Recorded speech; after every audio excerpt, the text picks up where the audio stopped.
नमस्कार, मेरा नाम है ब्रिजेश। फिर हाजिर हैं क्रिमिनल हिस्ट्री पर एक खौफनाक कहानी लेकर। इंसानी इतिहास में इससे बेहद खूबसूरत और खूंखार लेडी सीरियल किलर आज तक आपने नहीं देखा होगा।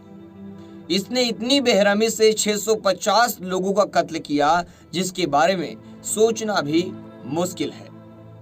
सिर्फ मुश्किल नहीं बल्कि नामुमकिन कह सकते हैं। कत्ल भी सिर्फ जवान लड़कियों का ही करती थी, यानी कुंवारी लड़कियों का, वो भी खौफनाक तरीके से।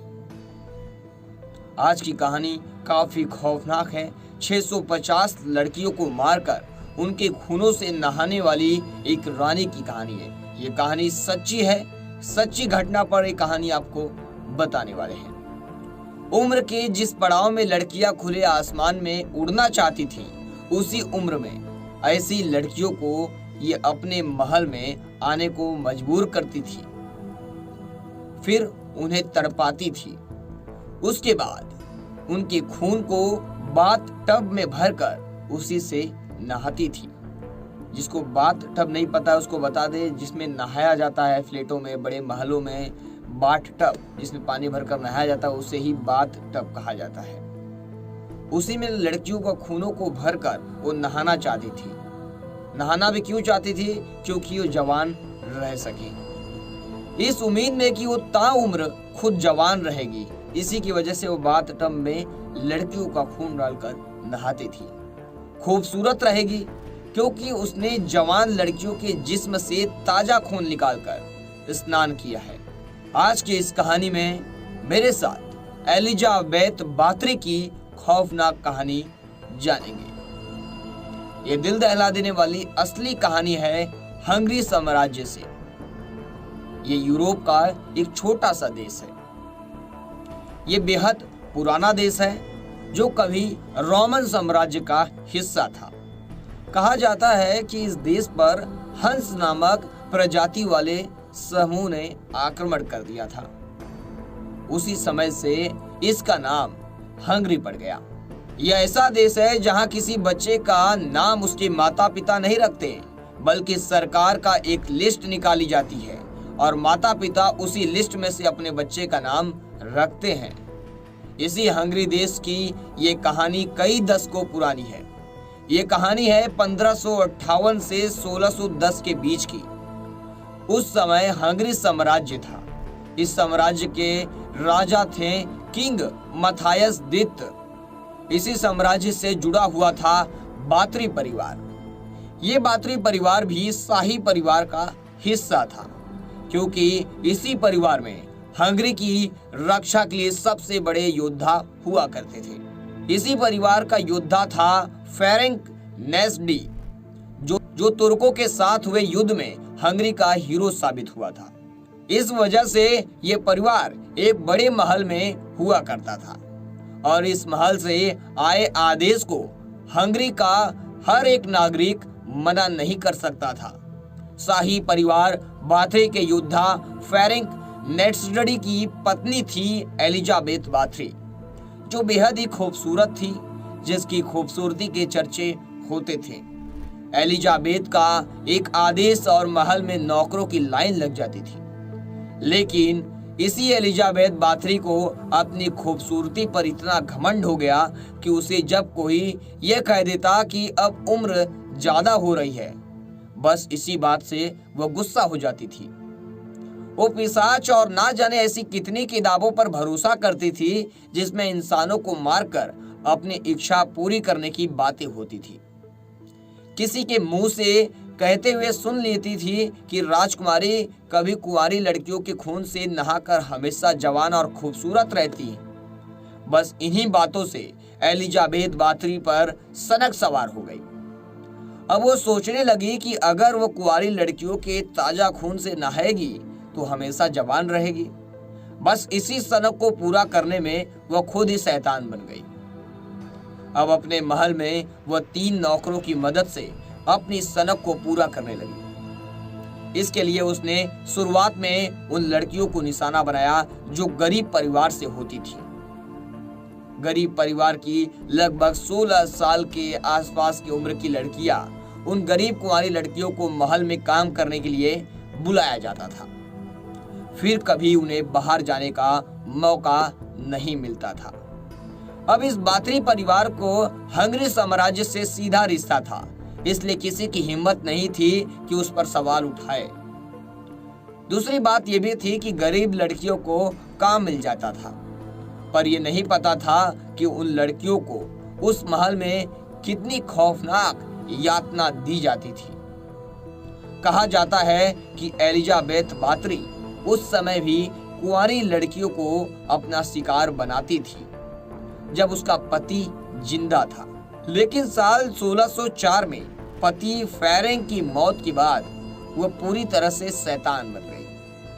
अब वह ऐसी यातना देने लगी थी जिसे जानकर लोगों की रूह कांप जाती थी।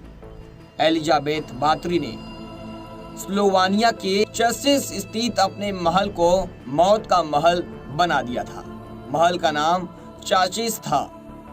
कहा जाता है कि पति की मौत से पहले तो वह कुंवारी लड़कियों को मारकर उनका खून निकालकर उसी से नहाती थी, लेकिन पति की मौत के बाद उसे लड़कियों को नाजुक अंगों से इस कदर नफरत हो गई कि मारने से पहले वह उन्हें तड़पाती थी, लड़कियों के नाजुक अंगों पर अत्याचार करती थी, लड़कियों को जंजीर से बांधकर उनके हाथ और पैरों को गर्म लोहे से जला देती थी। कभी खुद उनके चेहरे और ब्रेस्ट को दांतों से काटती थी। किसी लड़की के नाखून अच्छे दिखे तो उसे उखाड़ देती थी, उखाड़ कर रख लेती थी।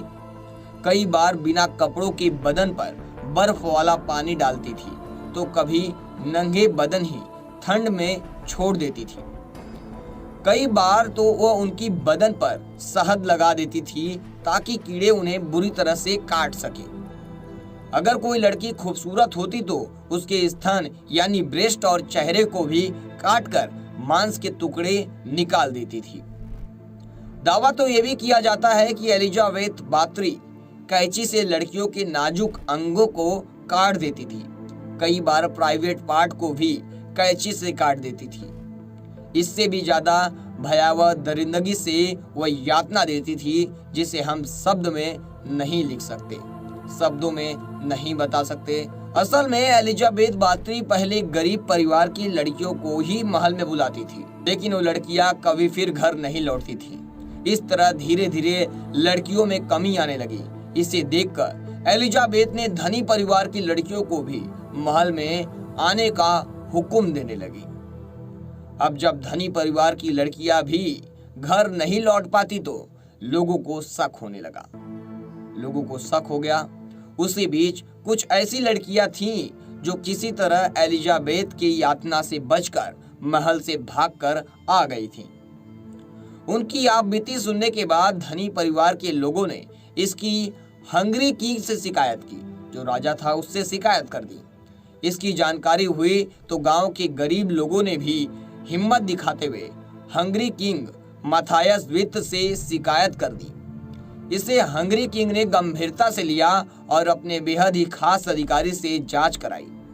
साल 1610 में जांच शुरू हुई। इसमें यातनाओं की पुष्टि हुई। जब एलिजाबेथ बात्री के महल में देखा गया तो वहां कई गुप्त कमरों को टॉर्चर हाउस बनाया गया था। महल में लड़कियों की लाशें बेड़ियों से बंधी हुई थी। इनमें कई लड़कियां जिंदा थीं तो कई तड़प तड़प कर मर चुकी थी। मौके से ही राजशाही सेना ने एलिजाबेथ बात्री और उसके सहयोगी तीनों नौकरों को गिरफ्तार कर लिया। अब इस दिल दहला देने वाली वारदात के लिए तीनों नौकरों को फांसी पर लटका दिया गया। एलिजाबेथ के साथ ऐसा नहीं हुआ क्योंकि वह शाही परिवार से ताल्लुक रखती थी, इसीलिए उसको फांसी नहीं दी गई। लेकिन उसको भी पूरी उम्र के लिए एक कमरे में बंद कर दिया गया। उसे भी बंद रखने की पूरी उम्र एक कमरे में सजा सुनाई गई। उसी कमरे में 21 अगस्त 1614 को उसने आखिरी सांस ली। इस तरह 1610 में गिरफ्तारी के 4 साल बाद उसने दम तोड़ दिया और एलिजाबेथ बात्री का अंत हुआ, एक खौफनाक अंत हुआ। एलिजाबेथ बात्री के बारे में कहा जाता है कि इसने 1590 से 1610 यानी 20 सालों में 650 से ज्यादा कुंवारी लड़कियों की तड़पा कर हत्या की है। इन लड़कियों की हत्या के बाद उनके खून से बाथटब में निकालकर कई घंटों तक नहाती थी। हालांकि जो हंगरी किंग ने जांच करवाई गई थी उसमें पता चला और उसमें दावा किया गया कि सिर्फ 80 लड़कियों की ही मौत हुई थी।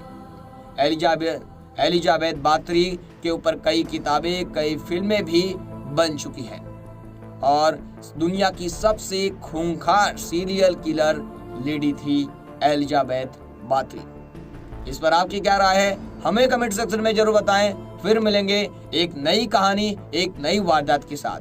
तब तक के लिए सभी को जय हिंद। फिर मिलेंगे एक नए एपिसोड में।